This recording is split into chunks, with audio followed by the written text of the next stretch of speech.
Today with our next section. Okay. So what we want to look at today is we want to look at summarizing this data numerically. In the last unit, we talked about graphing. And we did, the bar graphs,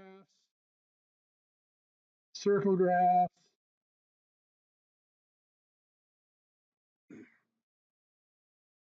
and line graphs. And that's ways to organize data graphically. We even looked at the difference between a table and a graph, and how that table gives us those exact values, where the graph is more for quick comparisons, finding largest or smallest, or which one's bigger or smaller between two of them. Or in the case of the line graph, finding changes. Well, for this unit, we want to look at numerical summaries of data.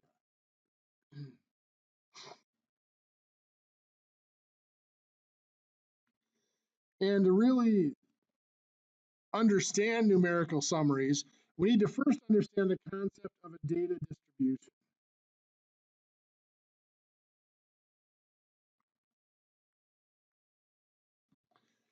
For me, at least, the easiest way to illustrate a data distribution is with something called a dot plot. So what a dot plot is a number line that contains all the possible values.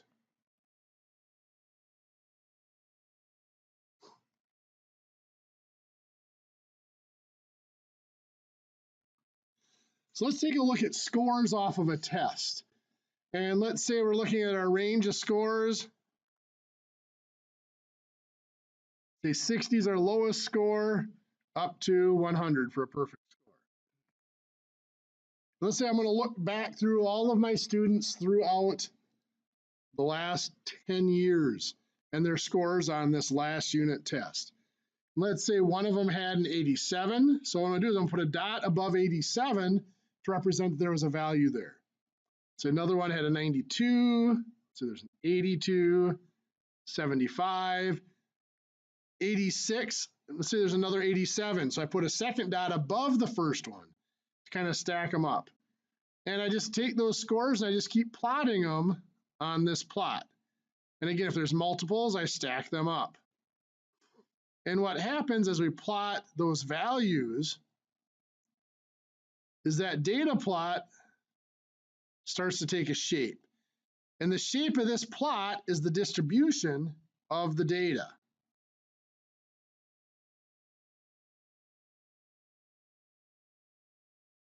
And if I plot enough points, it can become kind of obvious the shape of the data. So if I take a line and I just kind of draw it through the top dots in each column, I get a shape like that. And we see this here, that bell-shaped curve. You've probably all heard of the bell curve or curving scores on a test or whatever. The technical name for that is something called the normal curve. And it goes along with normal probabilities, which if we had more time, I would love to get into normal probabilities. It's a very powerful tool. And we'll hint at it a little bit over the next couple days with empirical rules and stuff. But it's called the normal curve or the normal probability distribution because in nature, that is the shape that data normally takes on. If I took, a group of people that are all the same age and I graphed their heights, I would get that bell-shaped curve. Or if I took scores on a well-written test, I should get a bell-shaped curve like that. Many of you have had to take the Wisconsin state tests. Those are what's called norm reference. It stands for normal reference tests. Those would fall on a bell-shaped curve like this. So if I'm looking at that curve,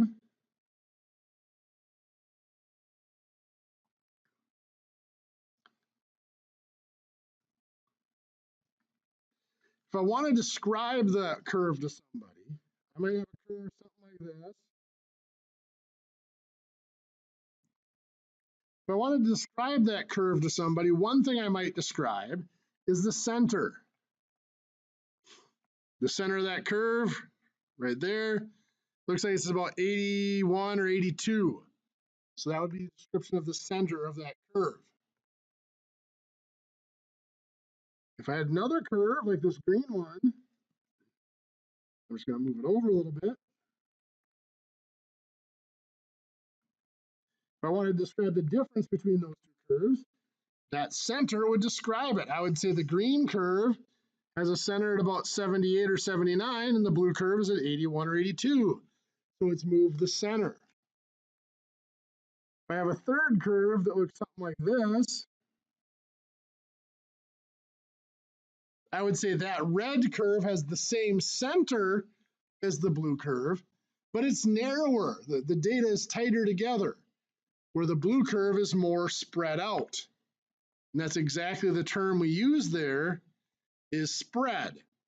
Some textbooks would refer to it as dispersion.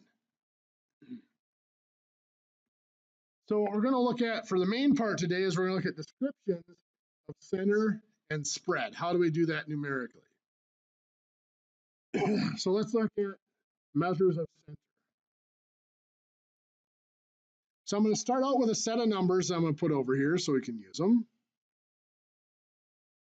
Oh, let's do 7, 16, 25, 13, 14, and let's see where, I'll do 2 more.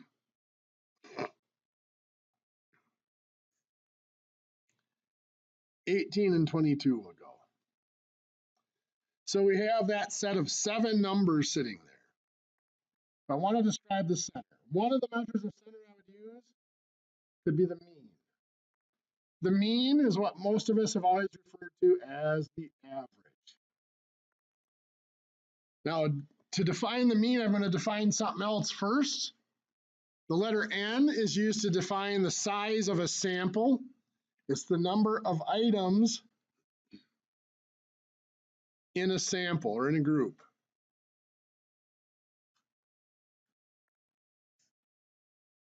Another symbol, that kind of funny looking E symbol, stands for sum. So the technical formula for mean is sum of X, so sum of the numbers.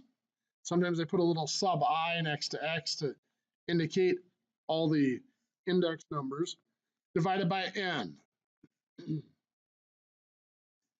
So that would be 7 plus 16 is 23, plus 25 is 48, plus 13 is 61, plus 14 is 85, plus 18 is 103, plus 22 is 125. So that's 125 over 7, which is what? 17.85714. So we're going to go 17.86. That's our mean. That's all I said. We've been doing that probably since 3rd or 4th grade, finding the average of a set of numbers. Our next measure of center is the median. The median is usually referred to as the middle of the data. And the median actually is a 2-step process. Step 1, we have to put the numbers in order. So I'm going to do that first. So see, I've got a 7, it's like 13, 14, 16, 18, 22, and 25. Step 2 is to find the position of the median.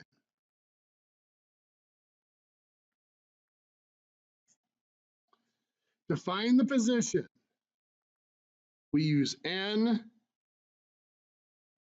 times 1/2, 0.5. Now in this case, n is odd. That's going to affect this process of finding a position. Excuse me. So we're going to do n is 7 here, times 1/2 is 3.5 or 3.5. Now again, because n is odd, we get that decimal result. We round up. So that means it's going to be, the median is going to be in the 4th position. We got 1, 2, 3, 4, that's the 16. So the median here would be 16. Some of you may have learned strategies where you cross off the first and last and work your way into the middle. For small sets like this, that works well, is just fine as well. If you have larger sets of 200 or 300 numbers, that would be kind of a tedious task, but you can still sort them electronically and find, you know, that center of value with that position. So that was if n was odd. What if n was even?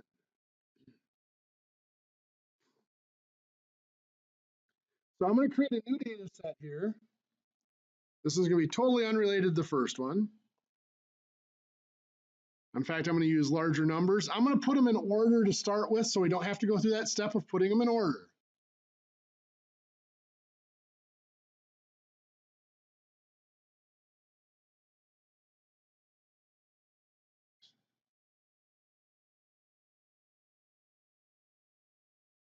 So there we have 1, 2, 3, 4, 5, 6, 7, 8 numbers. So n is even. So finding the position of our median is going to be 8 times 1/2, which gives us 4. Now, since n is even, the location of the median is between that and the next. So 4 gave us the 4th position. The next position would be the 5th position. So between the 4th and 5th position. Now, in this case, both of those numbers are 63. If they were different, to get between them, we would add them together and divide by 2. Of course, here, 63 plus 63 divided by 2 is still 63. So that is the median. Our next measure of center is the mode. The mode is the number that occurs most often. Now back to our original set of data here. You can see in that set of data, there is no number that appears more than once. So that set of data would have no mode. For our second set here, 63 did appear twice. 63 would be the mode of that set of data. The mode is really only useful numerically for numerical data if you have very large sets.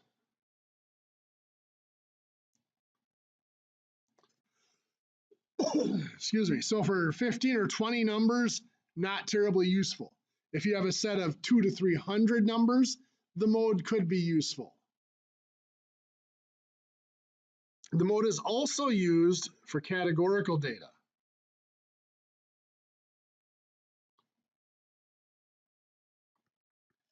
In fact, the mode is the only measure of center that can be used for categorical data.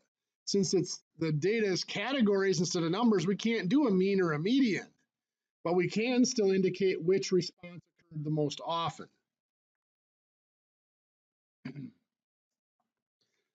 Another lesser used measure of center is something called the mid-range.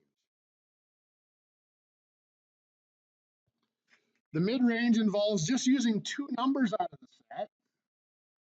The maximum, which is the largest number in the set, and the minimum, which is the smallest number in the set. The mid-range is found by taking the maximum minus the minimum and dividing by 2. Sorry, not minus, plus the minimum and dividing by 2.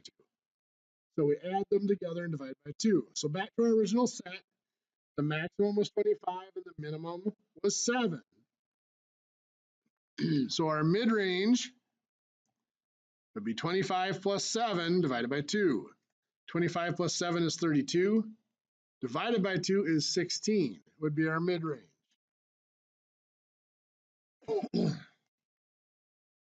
Now, as we look at these, we saw for this data set, the mean and median were quite different. we had 16 compared to 17.86 for the mean, 16 for the median.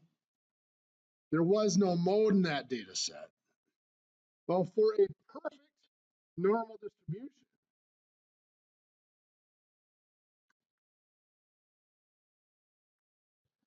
that distribution would have to be symmetrical.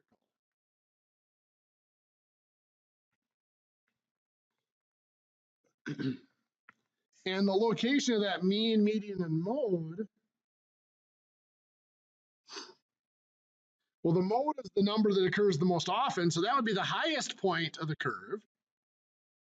We're just going to label that in blue. The mean, which I'm going to label in green, would be the same value. And the median, in purple, is also the same value. In a set of data that's perfectly normally distributed, the mean, median, and mode should be the same value. The center is the center no matter what we use to measure it. Now, most data is not quite perfectly symmetrical. It is what we call skewed. So data that might be skewed to the left means we take one end of this and we stretch it out to the left. So that curve might look something like this. Now the median, or sorry, the mode, I'm just going to put it in blue again, is just the highest point of that curve. So that's the mode. The median would move slightly due to the skew, usually very little like that, but it is going to be in the direction of the skew away from that mode. The mean could move a little bit or a lot, but it will usually move the furthest when we have skewed data. So you can tell if data is skewed to the left because the mean is smaller than the median. Of course, the opposite side of that would be skewed right.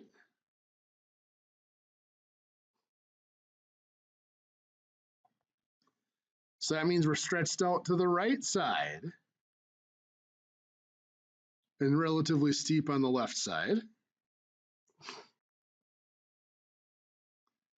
So again, that mode is the highest point.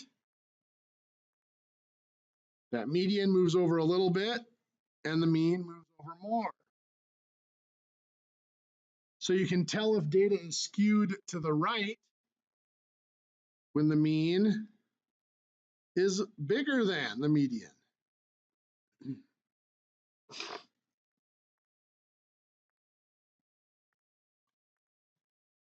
So I want to take a minute before we go into measures of center to talk about the idea of stability and which is a better measure of center.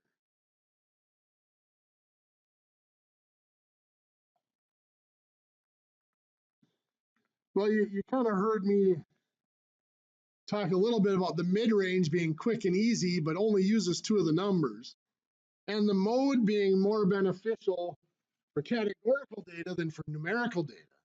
So when we're looking at numerical data, what is the best measure of center? We have the mean and we have the median.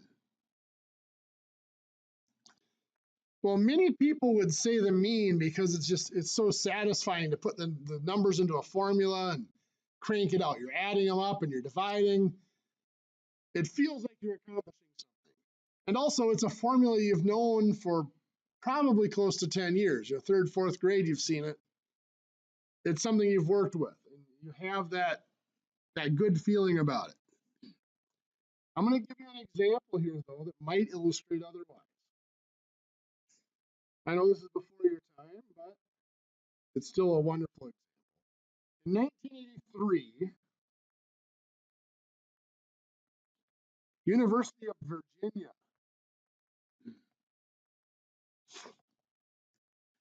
advertised the average starting salary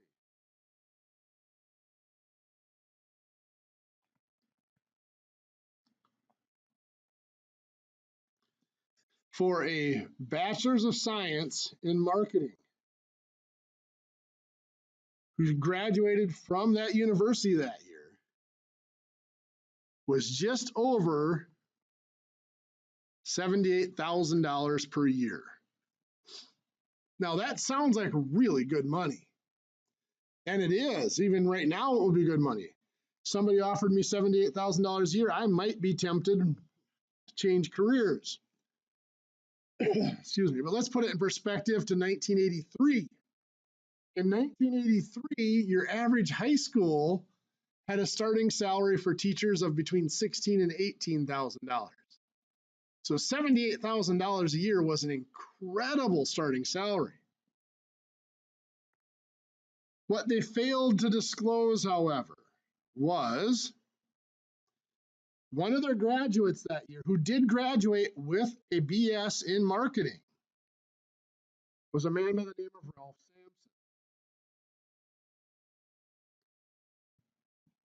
Sampson. Mr. Sampson was 7'4" tall. He was the two-time NCAA Basketball Player of the Year. Both his junior and senior year of college, he was voted Basketball Player of the Year. He was drafted the very first draft, #1 draft choice, by the Houston Rockets. As you can guess, multi-million-dollar contract. Now, it takes a lot of $20,000 marketing graduates to average a multi-million-dollar contract to $78,000 per year.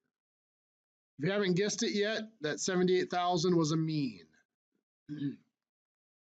In that group, Mr. Sampson was the only one to make more than $33,000.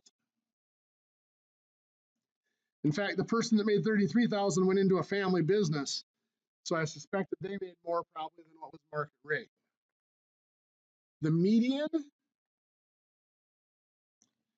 for that set was actually just less than $24,000. So the 78,000, even though it's, the mean feels like a good measure of center, it's way off. He was the only one that made more than the mean. That doesn't feel very centered to me. For the median, 24,000, probably still a little higher than it should be, but it's what we refer to as being more stable. By stable, it means it is resistant to outliers.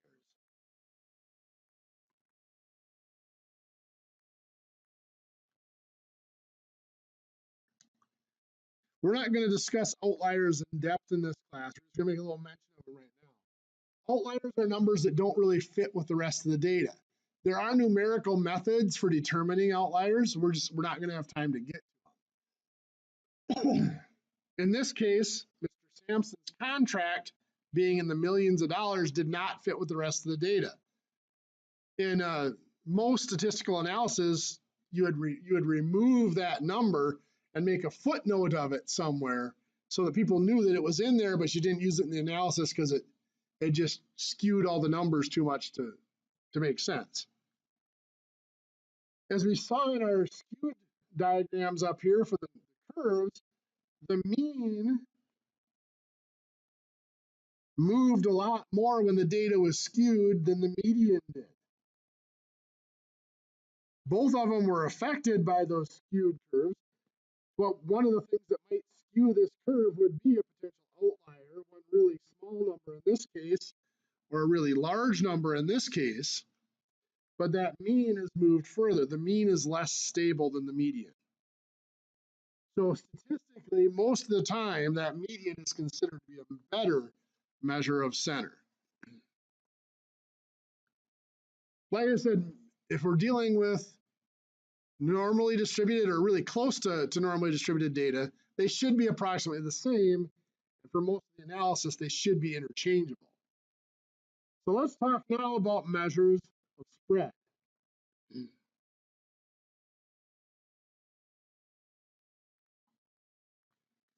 So I'm going to give us a set of numbers to use here.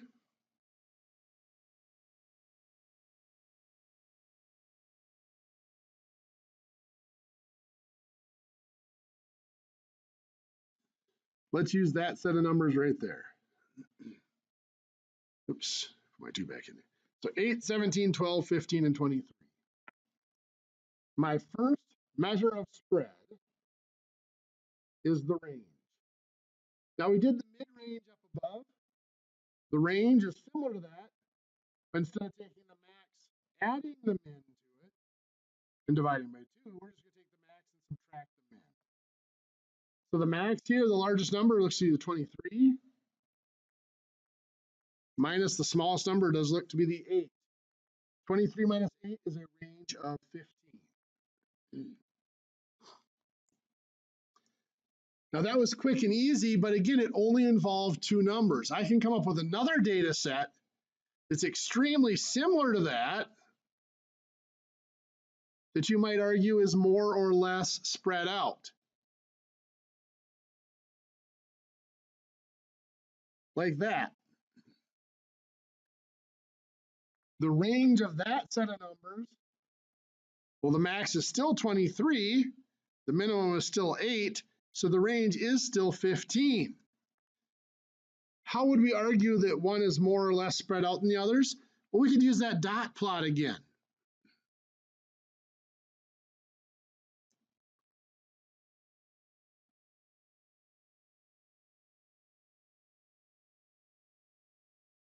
Get a little premature on my arrowhead there.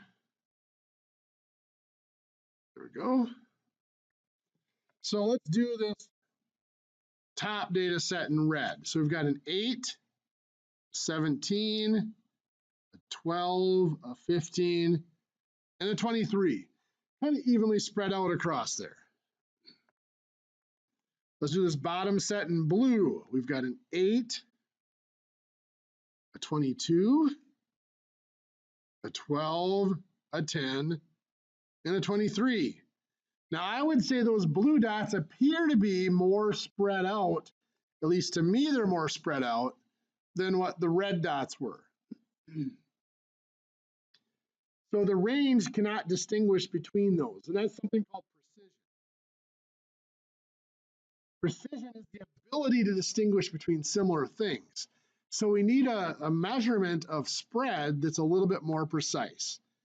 And what we use is something called the standard deviation.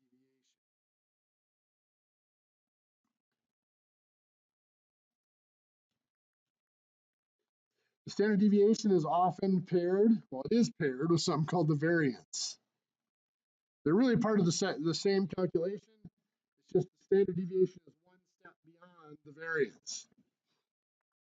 Now there's a formula for this, but rather than give you the formula, we're going to describe it as a process. It's a 6-step process. Step 1 is to find the mean.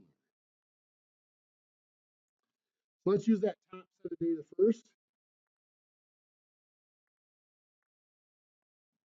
So we've got 8 plus 17 is 25, plus 12 is 37, plus 15 is 52, plus 23 is 75.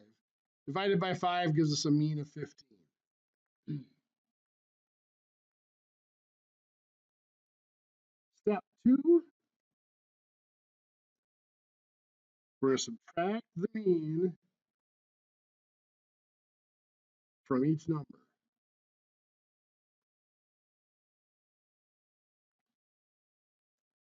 So that means I've got to list out these numbers, 8, 17, 12, 15, and 23. And I'm going to subtract the mean from each of them. So 8 minus 15 is negative 7. 17 minus the 15 is 2. 12 minus 15 is negative 3. 15 minus 15 is 0. And 23 minus 15 is 8. This set of numbers that we got right here, by the way, is often referred to as the deviation. That's just a measure of how far each number in the set is away from the mean.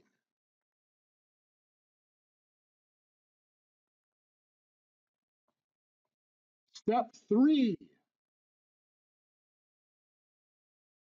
is to square each deviation.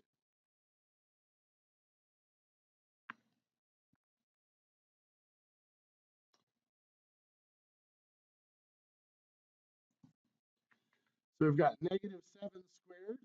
Now here's someplace where you gotta be careful with your calculator. If you don't enter that correctly, the calculator will try to tell you it's -49. Remember, any number squared is always positive. So -7 squared is a positive 49. 2 squared is 4.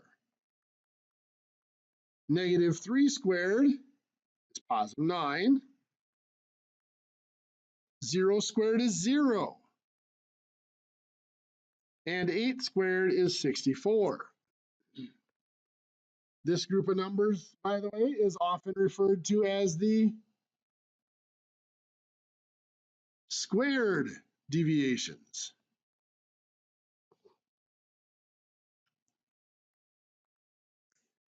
Step 4.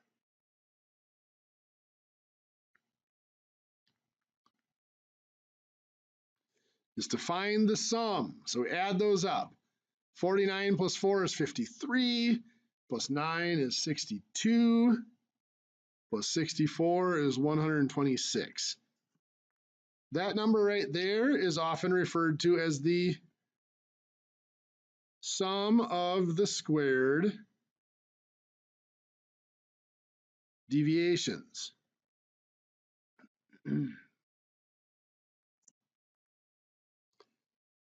Next, we have step 5. Step 5 is the tricky one. We're going to divide by n minus 1. Now for this data set, remember n is the number of items in the set. There's 5 numbers in the set, so n equals 5. Therefore, n minus 1 equals 5 minus 1, or 4. So we're going to divide by 4. Gives us 31.5. That number, we said it was part of the process. That number is referred to as the variance.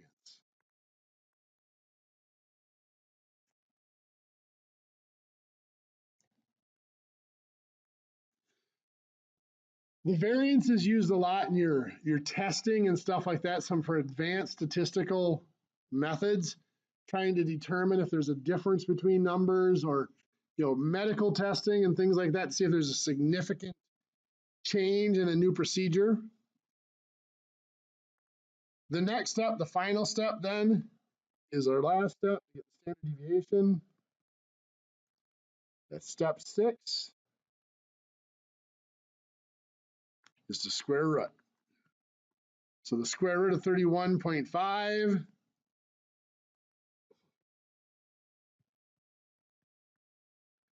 is 5.61.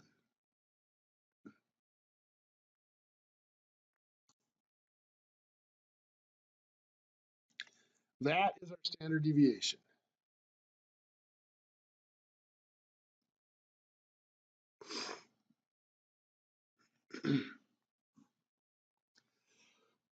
Now, a standard deviation is a very powerful tool, kind of a little bit of a theoretical interpretation.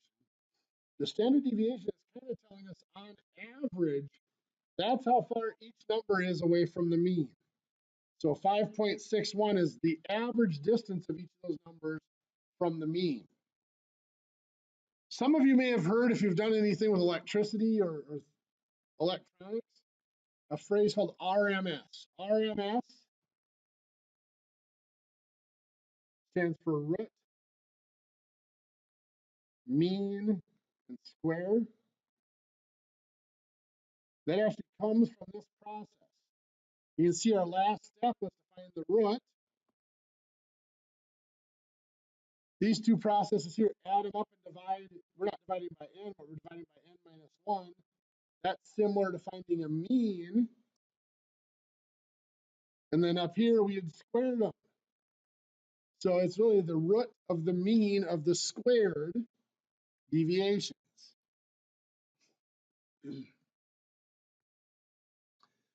Now, just to see how this works, and to do one more quick example, let's do that second data set that we had up there. 8, 22, 12, 10, and 23.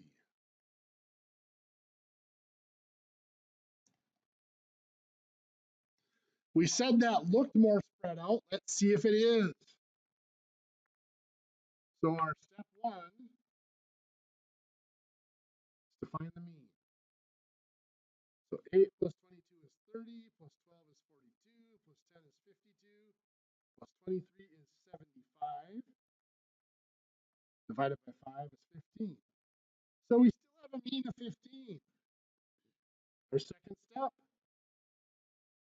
is we're going to subtract the mean from each number. We've got 8, 22, 12, 10, and 23.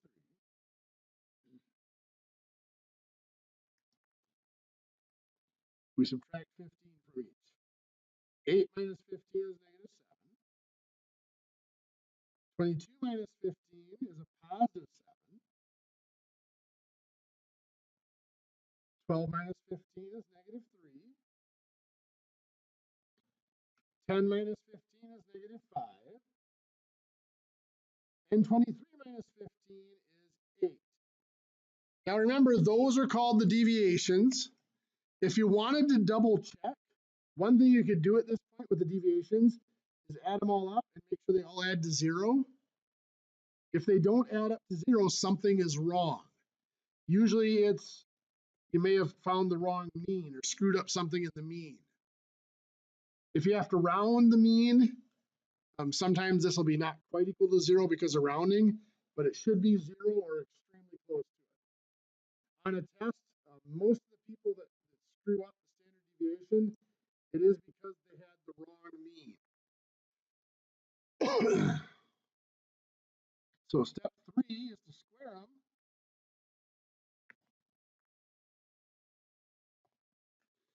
So we have negative 7 squared is 49. Positive 7 squared is 49. Negative 3 squared is 9. Negative 5 squared is 25. And 8 squared is 64. Step 4 is to add those up. We get, what, 98, 107, 132, 196. So that is our sum of the squared deviations. Step 5, we're going to divide by n minus 1. So remember, n is still 5 because there's 5 numbers in the set. So we're going to divide by 4. That's going to give us 49, I believe. And remember, that number is our variance. Well, we were looking for the standard deviation, which requires that one more step. Step 6, the square root. And the square root of 49 is 7. So there's a standard deviation there of 7 compared to this last one where it was 5.61. So that is definitely telling us that this data set is more spread out than the first one. So you can see that standard deviation is a more precise or more discerning measure of spread. So that's pretty much all the time we have for today. On Wednesday, we're going to talk about, okay, so now that we have this mean and median and the standard deviation, what are they used for? How are they going to allow us to interpret data? For now, you'll have some homework out of your book, page 347 through 348. Problems 1 through 9, the odd. Those are just finding measures of center. And then page 353 through 354, 1 through 7, yeah. Those are working on those measures of spread. You have any questions? Okay, well, you guys have a great day. We'll see you on Wednesday, and hopefully I'll have your test back to you by then.